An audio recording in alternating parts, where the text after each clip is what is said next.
It's hard not to feel sorry and angry about what's happening in the British Parliament. Sorry that a Prime Minister who finally wants to make Brexit a reality is doing it so tough, and angry that the Parliament is totally obstructing the democratically expressed will of the people.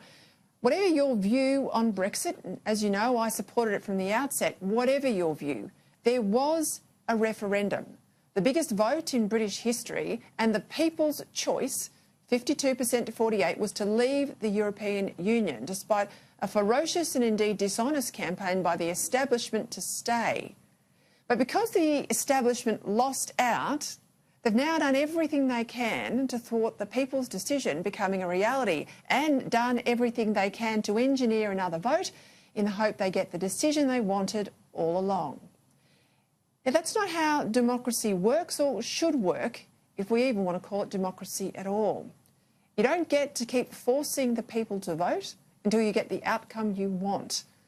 That's called a tyranny, and Britain and Europe too have had a pretty bloody history dealing with tyranny, and the establishment here should remember it's usually them who come off second best, indeed sometimes without their heads.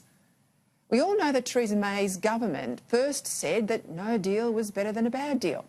We all know that parties claiming to back Brexit won about 80% of the vote at the last election. We all know that the Parliament voted overwhelmingly to trigger the lengthy leave process. Yet overnight, with a bill to ban a no-deal Brexit passed, and with Boris Johnson's bill for an election failing to get the required two-thirds majority because of sneaky tactical abstentions by Labor, it's hard to know what will happen next. My instinct is that once the Lords sign the bill to ban a no-deal Brexit into law, Labor will then back an election on October 14. But putting the specifics of the Brexit issue to one side, what this sorry episode has just highlighted, not just to Brits, but anyone living in a similar democracy around the world, is how aggressively those in power can conspire against the voter to stop happening what they don't want to accept. When I say those in power, of course, I mean MPs, but also business and cultural elites, the dominant voices in our media, anyone but the quiet Australian. Need some examples? Well, how about the times over and over again that the Australian people have voted for parties that want our power supply to be affordable and reliable? Every time there's been an election with power prices front and centre, the people have voted for that. Against a massive campaign to the contrary, they voted in 2013 to repeal the carbon tax, as they have voted similarly to repeal carbon taxes in Ontario, Canada, and only recently in Alberta as well. In May, they voted against Labor's 50% renewable energy target and uncosted emissions policies.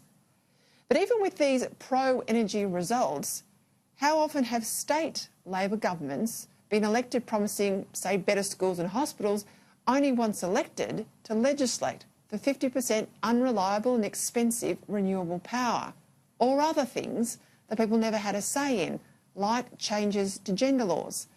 In the case of the Berejiklian government in New South Wales, which was elected promising good management and more roads and infrastructure, who knew about planned changes to abortion law, including sex selection terminations and late-term abortions? Indeed, the Premier herself admitted her plan for radical abortion law reform was deliberately kept from the electorate before the March election. Half-smart commentators often wonder out aloud, how on earth do we end up with someone like Donald Trump? I'll tell you why. We end up with people like Trump because the politicians we had treated the voters who elected them with contempt. And the Morrison government shouldn't think it could never happen to them, quiet Australians or not. Today, ministers were out trumpeting a cut of 30,000 to immigration numbers. We've seen poll after poll where Labor, Coalition and indeed Green voters want a cut in our migration numbers. But the government's trumpeting a cut today? Come on, stop trying to fool me. Well, there's been a cut, or 30% fewer approvals for permanent residency, meaning the overall cap of about 160,000 permanent migrants is in place. That's not how many migrants were in Australia last year or in recent years. Instead, try numbers exceeding 230,000.